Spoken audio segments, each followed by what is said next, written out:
तो यार घूम घुमा के बात सीधी सीधी यही होती है कि अब आखिर करना क्या है। अप्रैल के लगभग 24 दिन निकल चुके हैं, near about more than 3 weeks निकल चुके हैं, एंड अभी तक कुछ फिगर आउट नहीं किया है यार क्या करना है। यार सीधी सीधी चीज़ ये है कि लाइफ वेस्ट नहीं करना चाहता हूँ। काफ़ी बार लोगों को ये कहता हूँ कि यार मैं प्लेसमेंट में बैठूँ, मन भी नहीं।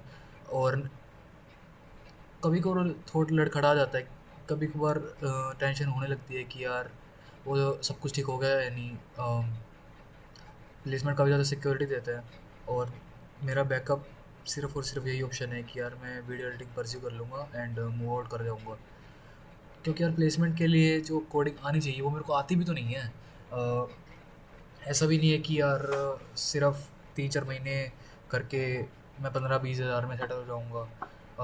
मेरे को वो वाली जॉब भी नहीं चाहिए कि यार मेरे हाथ में सिर्फ और सिर्फ महीने के 15 हज़ार आ रहे हो और मैं 2 साल उसको घिसूँ बैठ के।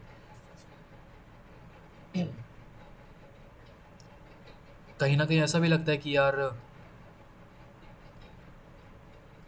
इंडिया में लैक ऑफ अपॉर्चुनिटी है कि यार अगर मैं डिग्री कंप्लीट नहीं करूँगा और सिर्फ बिना डिग्री करे पास आउट कर जाऊँगा या फिर ड्रॉप आउट कर जाऊँगा, सॉरी, कि यार मैं बिना डिग्री करे ड्रॉप आउट कर जाऊँगा, तो आगे जाके मेरा इतना वाइबल करियर बनेगा।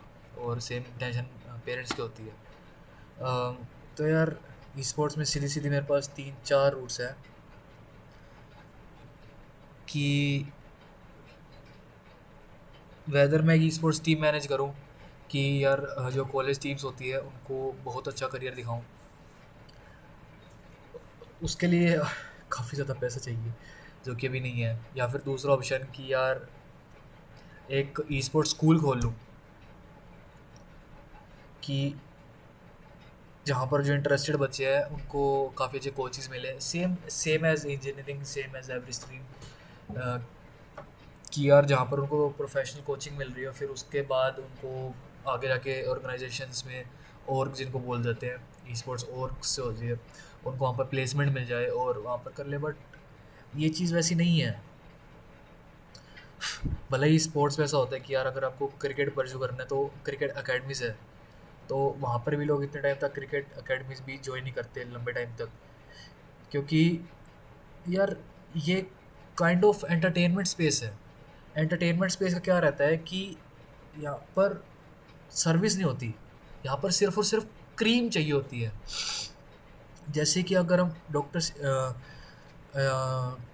डॉक्टर की डिग्री लेते हैं, इंजीनियरिंग की डिग्री लेते हैं, लॉ की डिग्री लेते हैं, किसी भी चीज़ की डिग्री जब लेते हैं ना, तो उनकी मास में क्या होता है, ज़रूरत होती है कि इंजीनियर्स बहुत सारे चाहिए, डॉक्टर्स बहुत सारे चाहिए, लॉयर्स बहुत सारे चाहिए।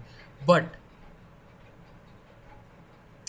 एंटरटेनमेंट स्पेस में क्या रहता है कि यार कुछ कुछ टॉप लोग ही जो है ऊपर वाली पोजीशन मेंटेन करके रखते हैं, या फिर सिर्फ एंटरटेनमेंट के लिए वही चीज़ बनी होती है कि यार कुछ लोग ही वो चीज़ मेंटेन कर सकते हैं। या फिर अगर आपको ये है कि भाई नहीं, अगर मेरे को ऐसे कोई चीज़ नहीं मिली तो मैं खुद से करूँगा, तो ये यार वो वाली स्पेस है कि मैं जो बंदा हूँ वो कुछ गेमर्स को टैप करके, कुछ गेमर्स को होल्ड करके, उनका फिर एक बी टू बी मॉडल बना के कि यार तुम ये चीज़ करो, और फिर मैं कंपनी से पैसा लूँगा और फिर वो तुमको दूंगा, और तो इनडायरेक्टली कंपनीज के लिए इन्फ्लुएंस करोगे लोगों को, और फिर उन लोग जो कंपनी को पैसा देंगे और कंपनी हमको पैसा देगी, और फिर कंपनी उसे 10x बनाएगी, 100x बनाएगी, और फिर वो सर्कल चलता रहेगा। That is of creator economy, या फिर क्रिएटर क्रिएटर इकोसिस्टम वर्क्स, कि यार वो सिर्फ सिर्फ और सिर्फ बी टू बी मॉडल के ऊपर वर्क करता है।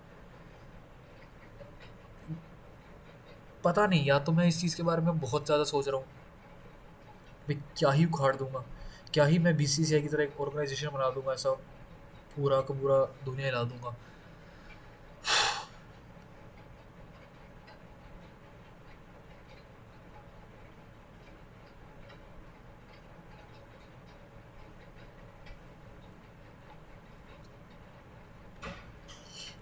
रेडिट पे मैंने ये क्वेश्चन पूछा था कि यार मेरे को लगता है कि कॉलेजेस में अगर हम ई स्पोर्ट्स प्रोग्राम्स को काफ़ी ज़्यादा प्रमोट करें तो फिर ई स्पोर्ट्स इकोसिस्टम बहुत ज़्यादा डेवलप कर सकते हैं। तो एक बंदे ने कमेंट किया था कि make a franchisee out of it, एक फ्रेंचाइजी डेवलप करो। बोल गया मैं क्या, उसका आइडिया था कि भाई ऐसे ऐसे कुछ तुम अपना इन्फ्लुएंस क्रिएट करो और फिर जाके दूसरी यूनिवर्सिटीज़ को अपना मॉडल प्रपोज करो, एंड फिर अगर उनको अगर ऑफ कोर्स अपना एडमिशन बढ़ाने के लिए जो इन्फ्लुएंस चाहिए होता है यंग में, वो वाला इन्फ्लुएंस फैलेगा कि इस कॉलेज में बहुत अच्छी स्पोर्ट्स फैसिलिटीज़ है, एंड फिर वो उस कॉलेज को ज्वाइन करेंगे and then go on and you can charge a fee from universities.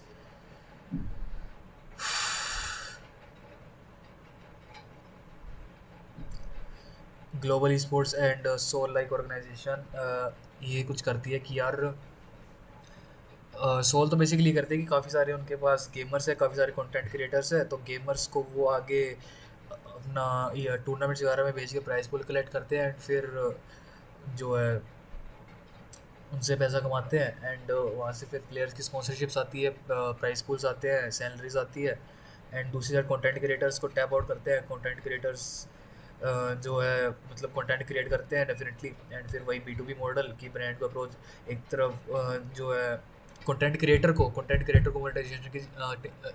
Monetization की चिंता नहीं लेनी पड़ती, जो और उसकी ऑर्गेनाइजेशन है वो ब्रांड को अप्रोच करती है और फिर उनमें से कट लेके उनको देती है और फिर कट पूरा का पूरा घुमाती है. ग्लोबल स्पोर्ट भी सेम है, उनकी काफ़ी सारी वो है अपना टीम्स है, स्पोर्ट्स टीम्स है, उनको वो डायरेक्टली जो प्रॉफिटेबल नहीं होती कभी भी, वो काफ़ी सारे सोर्सेज से पैसा कमाते हैं. ऋषिंद्र सिन्हा उनके फाउंडर है, उन्होंने बताया था कि यार वो काफ़ी सारे काम करते हैं, साथ ही साथ उनका यूट्यूब भी चलता है कि वो यूट्यूब पे कंटेंट वगैरह डालते हैं, एंड फिर अभी एस के रोसी के नाम पे काफ़ी सारे व्यूज छप रहे हैं. और आई फील कि अगर इंडिया में कुछ बड़ा करना है तो कुछ एग्जाम्पल ही क्रिएट करना पड़ेगा, और अगर एग्जाम्पल क्रिएट करना है तो फिर इन बड़ी और को बड़ी ट्रॉफीज लेके आनी पड़ेगी. BGMI का मेरे ख्याल से कमबैक होने वाला है, एंड फिर उसके बाद वही चीज़ें स्टार्ट हो जाएगी, टूर्नामेंट ऑर्गेनाइज करो एंड B2B मॉडल के साथ रन करो. तो मेरे को लगता है यार कि वेला तो बैठ नहीं सकते, कुछ ना कुछ तो करना पड़ेगा. स्टिल कंफ्यूज्ड क्या करूँ.